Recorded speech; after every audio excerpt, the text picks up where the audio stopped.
මම දවසට පැය 10ක් 12ක් එහෙම නැත්නම් ඊටත් වඩා එහෙම වැඩ කරා. ICT වලට ලකුණු වැඩි කරගන්න මට ඒක ලොකු උදව්වක් වුණා. ඒක දීර්ඝ කාලීන මතකයට යනවා වැඩි. රැයට පාඩම් කරන කෙනෙක් නම් එයාට අර චුටක් රීෆ්‍රෙෂ් වෙන්න කරගෙන යනවා. හැබැයි ටික දවසක් යනකොට අර ටික ඔක්කොම අමතකයි. Hi, welcome back to my YouTube channel. ඉතින් ඔයාලා හැමෝම ඔයාලගේ වැඩ ටික හොඳට කරගෙන පරිස්සමින් ඉන්නවා ඇති කියලා මම හිතනවා. අද මේ වීඩියෝ එකෙන් මම අරන් එන්නේ මම A levels වලට මුල ඉඳන් වැඩ කරේ කොහොමද කියන එක. ගොඩාක් නංගිලා මාලිලා මගෙන් අහලා තිබ්බා මම පාඩම් කරපු හැටි, මම පාවිච්චි කරපු tips, එතකොට පොත්පත්, මම පාවිච්චි කරපු resources, මේ දේවල් ගැන වීඩියෝ එකක් අරන් එන්න කියලා. ඉතින් ඒ නිසා තමයි මම අලුතෙන්ම A level video series එකක් පටන් ගත්තේ. ඉතින් ඒ video series එකේ දෙවනි වීඩියෝ එකට ඔයාලා හැමෝම සාදරයෙන් පිළිගන්නවා. ඉතින් වැඩි කතා නැතුව අපි යන් වීඩියෝ එකට. හරි. ඉතින් මගේ channel එකට අලුත් කෙනෙක් නම් මගේ නම සෙව්මිනි. මම දැනට පේරාදෙණිය විශ්වවිද්‍යාලයේ ශාස්ත්‍ර පීඨයේ පළමු වසර අධ්‍යයන කටයුතු කරගෙන යන ගමන් තමයි මේ YouTube channel එක කරගෙන යන්නේ. ඒ ඉස්සරහට A level කරන, කැම්පස් යන බලාපොරොත්තුෙන් ඉන්න, පේරා සිලෙක්ට් වෙන බලාපොරොත්තුෙන් ඉන්න නංගිලා මල්ලිලාට මගේ A level experience එකෙන් මොන හරි දෙයක් කියලා දෙන්න තියෙනවා නම් ඒ දේවල් share කරන එක තමයි මම මේ channel එක පුරාවටම කරන්නේ. ඉතින් ඔයාලා මගේ channel එකට අලුත් නම් අනිවාර්යෙන්ම subscribe කරලා join වෙන්න. අපේ පේරා lovers group එක විශේෂයෙන් මතක් කරන්න ඕනේ. ඔයාලට පුළුවන් ඒකට join වෙන්න. එතකොට මම මේ කරන videos ගැන මම ඔයාලගෙන් අහනවා. එතකොට ඔයාලට පුළුවන් vote කරලා ඔයාලට ඕන වීඩියෝ එක රික්වෙස්ට් කරන්න. හරි. එහෙනම් අපි අද කතාව පටන් ගමු. හරි. එතකොට මම ගැන කියනවා නම් මම A levels කරේ 2022 අවුරුද්දේ. මගේ රිසල්ට් එක AAC A2යි C1යි. මම කැන්ඩි දිස්ත්‍රික් වල දිස්ත්‍රික් රෑන්ක් එක 90 ඉසට් ස්කෝර් එක 1.7330.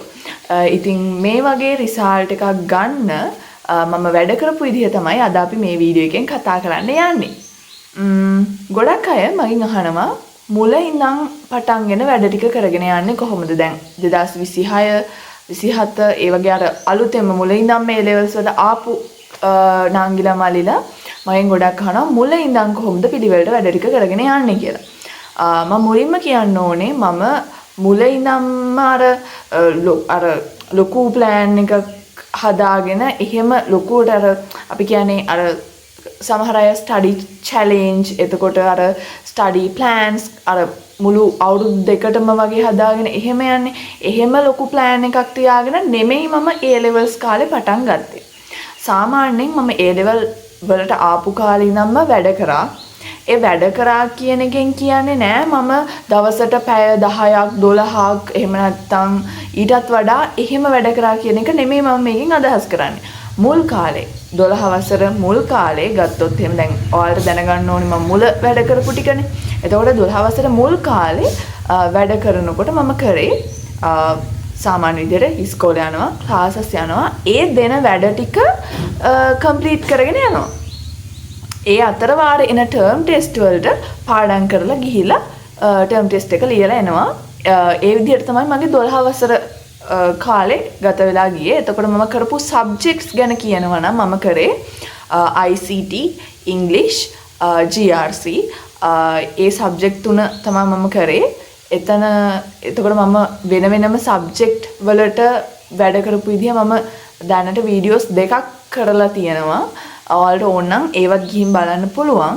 මම අද මේ වීඩියෝ එකෙන් කතා කරන්නේ පොදුවේ මේ විෂයන් මොන විෂය කරත් ඔයාලට පාවිච්චි කරන්න පුළුවන් මම පාවිච්චි කරපු ටිප්ස් ටිකක් තමයි අද අපි කතා කරන්න යන්නේ. ඉතින් පාඩම් කරන්න පටන් ගන්න කලින් ඔයාලා මුලින්ම කරන්න ඕන දේ තමයි ඔයාලගේ notes ටික පිළිවෙලට තියාගන්න එක. මුලින්ම අපිට පාඩම් කරන්න මොන හරි notes ඕනේනේ. මොන හරි දෙයක් කියවලා බලලා ඒ විදිහට අපි පාඩම් කරන්නේ. අපි ඉගෙනගෙන එන දේ ඉස්කෝලෙන් ක්ලාසස් වලින් ඉගෙනගෙන එන දේ මුලින්ම ඔයාලට ලස්සන note එකක් පිළිවෙලට තියෙන note එකක් note set එකක් තියෙන්න ඕනේ. ඒ කියන්නේ මම කියන්නේ ඔයා පාවිච්චි කරන කියන්නේ ඕනම subject එක ඕනම පාඩම් කරන subject එකකට මේක apply කරන්න පුළුවන්. ඕනම subject එක ඔයා පළවෙනි පාඩම නම් ඒ පාඩමට අදාළ note set එකක් තියාගන්න. දෙවෙනි පාඩම නම් ඒකට අදාළ note set එකක් තියාගන්න. අනේ විදිහට මුලින්ම අපි note set එක රෙඩි කරගන්න ඕනේ. මුල ඉඳන්ම වැඩ කරගෙන යනකොට ඔයාට පුළුවන් ඒ කාලෙට දැන් ස්කූල් එකේ හරි ක්ලාස් එකේ හරි ඔයා කරන ඒ විෂයන් වල ඒ පාඩම් වල මුල ඉඳන්ම මේ ඔයා එක පිළිවෙලට එකතු කරගෙන ෆයිල් එකක් වෙන්න පුළුවන් වෙනම ඇටච් කරලා වෙන්න පුළුවන් ඒවා වෙනම කියන්නේ සේව් කරලා නැත්නම් ලැප් එකේ වෙන්න පුළුවන් කොහේ හරි ඒ දේවල් ටික මේ සේව් කරලා හරි එහෙම නැත්නම් print outs අරන් හරි කොහොම හරි ඒක ඔයාට පුළුවන් ඔයාගේ විදිහට කරන්න නෝට් ටික පිළිවෙලට තියාගන්න එක මුලින්ම වැදගත්. ඒක තමයි number 1. ඊට පස්සේ දෙවෙනි එක. දෙවෙනියට ඔයා කරන්න ඕනේ ඔයාට පාඩම් කරන්න හොඳ වෙලාවක් තෝරගන්න. දැන් ඔයාලා A levels වලට එනවා කියන්නේ ඔයාලා O levels කරලානේ A levels වලට එන්නේ. එතකොට O level වගේ නෙවෙයි A levels කියලා ගොඩක් අය කියනවා ඔයාලා අහලා ඇති. ඔව් ඒක එහෙම තමයි. right මොකද අපිට තියෙන පාඩම් ගන්න වැඩි එක පාඩමක තියෙන content එක ගොඩක් වැඩි එතකොට questions අහන විදිය වෙනස් එතකොට අපි ඒවට උත්තර දෙන්න ඒ කියන්නේ පාඩම් කරගෙන ගියා කියලා paper එකට සම්පූර්ණ ලකුණු ගන්න බැරි වෙන අවස්ථා තියෙනවා මොකද අපිට practice එක නැති හින්දා. ඉතින් ඒ වගේ යම් යම් වෙනස්කම් තියෙනවා.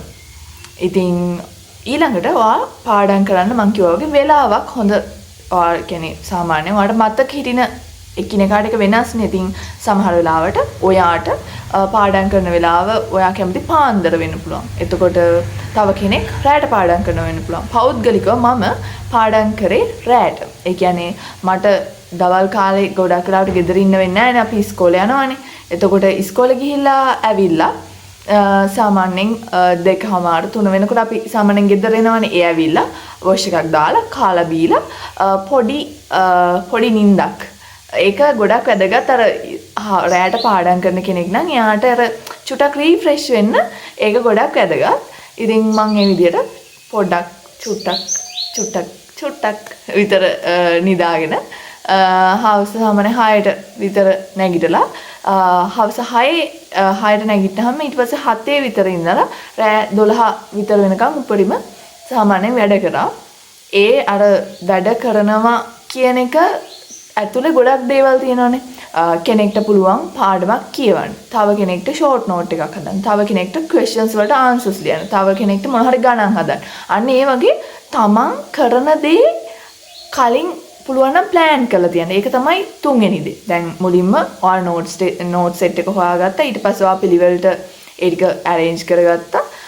පාඩම් කරන වෙලාවක් ඔයා ලෑස්ති කරගන්න. ඊට පස්සේ දැන් පාඩම් කරන්න අර වෙලාවක් හොයාගෙන ඒක පාඩම් කරන වෙලාවට ඒක පිළිවෙලට කරන්න. හරි. ඊළඟට පාඩම් කරන්න මම පාවිච්චි කරපු ක්‍රම ගැන කියනවා නම් සමහර පාඩම් වලට මම ෂෝට් නෝට්ස් හැදුවා. සමහර දේවල් වලට මම රූප සටහන් ඇඳලා ඒවා මතක තියාගත්තා. සමහර දේවල් වලට මයින්ඩ් මැප්ස් කියන දේත් මම පාවිච්චි කරා. ඒ කියන්නේ අපි පාඩම් කරපු දේ මතකෙන් දැන් පාඩමක් බෙදිලා යන විදිහ තියෙනවානේ. මේන් ටොපික් එක තියෙනවා, සබ් ටොපික්ස් තියෙනවා. ඒවා යටතේ තවත් ටොපික්ස් තියෙනවා. ඒ විදිහට පාඩමක් කර විහිදිලා යන විදිහ ඒ අතර අපිට හම්බෙන විශේෂ දේවල් ඒ විදිහට ඊතල ගහලා අර සාමාන්‍ය ලොකු කොලයක් අරගෙන ඒකේ එහෙම ඇඳලා සමහර දේවල් මතක තියාගත්තා. එතකොට ICT වලට දැන් ගොඩක් ICT කරන නංගිලා මල්ලිලා මගේ channel එකත් එක්ක එකතු වෙලා ඉන්නවනේ. එයාලට මම කියන්නේ ICT වලට සමහර දැන් Python එතකොට තව මොනවාද HTML SQL ඒ වගේ දේවල් වලට ඔයාලට පුළුවන් නම් පාඩම උගන්වන කාලෙම practicals කරන්න. ඒ කියන්නේ ඒවා නිකම්ම අපිට මේ කොලේක පොතක ලියලා පාඩම් ගන්න පුළුවන් දේවල් නෙවෙයිනේ. ඒවා අපි ප්‍රැක්ටිස් එකක්. ඒ කියන්නේ අර ඒවා ප්‍රැක්ටිකලි කරොත් ඒක මතක හිටින අවස්ථාව වැඩි. දැන් HTML වල ඔයාලට මොන හරි ටැග්ස් වල මොන හරි අමතක වෙනවා නම් ඒක ඔයාලට චුටක් කරලා තිබ්බොත් පාඩම් කරන ගමන් ඒ පාඩම ඉස්කෝලේ හරි ක්ලාස් එකේ හරි උගන්වන ගමන් ප්‍රැක්ටිකල්ස් කරන්න කියනවනේ අපිට. එතකොට ඒව චුට්ටක් කරලා තිබ්බොත් ඒක ඔයාට ලේසි. එතකොට ඒක දීර්ඝ කාලීන මතකයට යනවා වැඩි. දැන් අපිට තියෙනවනේ ඊළඟ ප්‍රශ්න තමයි ඊළඟ දේ පාඩම් මතක තියාගන්න එක. ඒ කියන්නේ දැන් අද පාඩම් කරනවා තව සතියක් යනකොට ඒ ටික අමතකයි. right දැන් ඔක ටර්ම් ටෙස්ට් එකටත් වෙනවනේ. පාඩම් කරගෙන යනවා. හැබැයි ටික දවසක් යනකොට අර ටික ඔක්කොම අමතකයි. අර ඒ ප්‍රශ්නෙටත් ගොඩක්ම උදව්වක් වෙන්නේ උත්තර ලියන එක. ඒ කියන්නේ ඔයාලා පුළුවන් තරම් නිතරම පාඩම් කරනවා වගේම මොන හරි ප්‍රශ්නයකට උත්තරයක් ලියන්න බලන්න. මොන හරි දෙයක් ආන්සර් එකක් ලියන්න බලන්න. ඒකේ ලකුණු චෙක් කරගන්න බලන්න. අනේ ඒ විදිහට නිතරම ඔයාලා අවුට්පුට් එක ප්‍රැක්ටිස් කරන්න. මොකද්ද මේ අවුට්පුට් එක කියන්නේ? අවුට්පුට් එක කියන්නේ දැන් හිතන්න ඔයා පාඩම් කරනවා. රයිට්? ඒ කියන්නේ ඔයා පොතේ තියෙන දැනුම ටික ඔයාගේ ඔළුවට දා ගන්නවා. හැබැයි එක්සෑම් එකේදී අපිට තියෙන්නේ මොකද්ද? අර දීලා තියෙන ප්‍රශ්නෙට ගැළපෙන විදිහට අපේ ඔළුවේ තියෙන කරුණු ටික ගලපලා අපි අවුට්පුට් එකක් විදිහට දෙන්න ඕනේ. කියන්නේ අපි ඒකේ ලියන්න ඕනේ. අපි උත්තරයක් හදලා ලියන්න ඕනේ. ඒක අපි පුරුදු වෙලා හිටියොත් අපිට ටක් ගාලා අර අදාළ දේවල් ටික ඒ වෙලාවට ගන්න පුළුවන්. රයිට්?